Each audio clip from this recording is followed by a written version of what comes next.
समाज जो मैंने अवहेलित शोषित समाज जो मैंने उच्च अधिकारी होती ऑफिसर होती नेता मंत्री होती से समाज को भूली जाते। बाबा साहेब आंबेडकर एक कहते जितेबाला आम समाज 10 जण इंजीनियर 10 जण डॉक्टर और 10 जण एडवोकेट और अन्य उच्चपदस्थ पदवी बसवे आम समाज को परिवर्तन करदे। नेल्सन मंडेला कहते जे education is the most powerful weapon by which we can change the world. ता अर्थ होची जे शिक्षा होची सबुठु शक्तिशाली अस्त्र जद्वारा आम समाज को परिवर्तन करें। तेणु बाबा साहेब आंबेडकर जी होती समग्र विश्व सिंबल ऑफ नॉलेज। तो सिंबल ऑफ नॉलेज ये कहगला जे समाज को से शिक्षा मध्य परिवर्तन कर पारे जहाँ नेल्सन मंडेला कथा को जस्टिफाई करुच्ची। तेणु से शिक्षा आमको ग्रहण करार अच्छी जहाँ आम समाज को परिवर्तन कर जो मैंने आम समाज शिक्षित व्यक्ति मैंने शिक्षा ग्रहण कलापर उच्चपदस्थ अधिकारी बनूँ रिजर्वेशन माध्यम शिक्षित होगी उच्चपदस्थ अधिकारी होती नेता मंत्री होती से माने समाज को भूली जाऊँ अर्थ से शिक्षा पाई ना जो शिक्षा समाज को परिवर्तन कर। तेणु बाबा साहेब आंबेडकर एक कहते जे पे बैक टू सोसाइटी आम समाज को फेरवा दरकार आम जहाँ समाज पाऊे ताकू समाज को फेरवा दरकार 5% और 10% समाज को फेरवा दरकार पे बैक करवा दरकार। ट्रिपल टी कथा बाबा साहेब कहले टाइम टैलेंट और ट्रेजरी आम पाखे यदि समय अच्छी ताहले आमे जो शिक्षा आहरण करिचे ज्ञान आहरण करिचे से समय आम समाज को देकी समाज को शिक्षित करवा समाज को ऊपर उठेवा और समाज में सचेतनता वार्ता दवा। जदि आम टाइम ना जदि आम टैलेंट अच्छी ताहले आम लेखनी माध्यम आम समाज को जागरण कर जागृत कर समाज को उच्च स्तर को नापी प्रचेषा कर लिटरेचर माध्यम आम लेखनी माध्यम जदि आम टाइम और टैलेंट उभय ना ताहले ट्रेजरी माध्यम जदि आम अर्निंग करुचे रोजगार करुचे चाकरी करें आम किसी अर्थ रोजगार करुचे ताहले आम समाज को आम अर्निंग 5 to 10% आम समाज को डोनेशन दबा डोनेट करवा समाज को कंट्रीब्यूशन करवा जहाँ हूँ आमर मौलिक कर्तव्य हवा उचित। जो मैंने सरकारी चाकरी कलापर जो मैंने प्रथमतः रिजर्वेशन से कौन पाइले ना समाज में सम्मान सहित बंचबार एवं पाठ पढ़ा राइट टू एजुकेशन कारण शिक्षार अधिकार आम समाज नाला कहीं मनुस्मृति आमको शिक्षार अधिकार दे नाला। बाबा साहेब आंबेडकर जो स्कूल जाते से बारांडे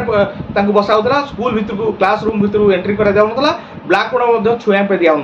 तेणु जो लोक एत कष्ट करके पाठ पढ़ी ज्ञान आहरण कर संविधान माध्यम अधिकार देले किंतु आम समाज लोक मैंने सम्मान सहित डेस्क बेंच पाठ पढ़ले विथ रिजर्वेशन पाइले और स्कॉलरशिप पाई पाठ पढ़ले किंतु से जितेबाला अधिकारी माने बनी जाऊँ से समाज को भूली जाऊँ। किंतु अनेक अधिकारी मैंने अच्छा जो मैंने समाज पाई काम कर समाज को कंट्रीब्यूशन कर समाज को ऊपर को उठा दिगरे काम कर समस्ते समाज को भूली जाइए नुहे अनेक जो मैंने भूली जाइए बाबा साहेब आंबेडकर चिन्ह पाई ना प्रकृत में शिक्षा पछरे कहार अवदान रही चाकरी पत्र कहार अवदान रही जो चाकरी कर ईपीएफ जीपीएफ ईएसआईसी पेंशन आरंभ करके रविवार छुट्टी आरंभ कर सबकि बाबा साहेब अवदान प्रमोशन चाकरी प्रमोशन चाकरी पाइबा रिजर्वेशन शिक्षा रिजर्वेशन सबकि बाबा साहेब अवदान किंतु से बाबा साहेब को भूली जाइए। जब बाबा साहेब भूली न था ताहले से समाज को बाबा साहेब कहया मुताबक पे बैक टू सोसाइटी करते एवं जो नेता मंत्री होती से रिजर्वेशन पाइकी कारण संरक्षण पाइकी से एमएलए एमपी बनुंट किंतु समाज को भूली जाइए कारण जो मैंने राजनेता जितेबाला पॉलिटिकल पावर रोची से समाज को अधिकता पावर अच्छी समाज को परिवर्तन कर जो मैंने समाज अवहेलित शोषित वंचित वर्ग अधिकार दे पार किंतु से निज समाज को भूली जाइए कहीं निज स्वार्थवादी बनी जाइए से कथा कहूना कारण जो राजनेता मैंने अच्छा से विभिन्न मनुवादी राजनीतिक दल से नेता मंत्री बनी जदि से कथा कहे समाज कम करने चेष्टा करेंगे आगामी दिन टिकेट कटिज जो से बाध्य होती समाज किसी न करने कथा न कहना। सर किसी लोग अभियोग कर रिजर्वेशन बाबा साहेब 10 वर्ष देते केते वर्ष चलो जो मैंने अभियोग कर 10 वर्ष रिजर्वेशन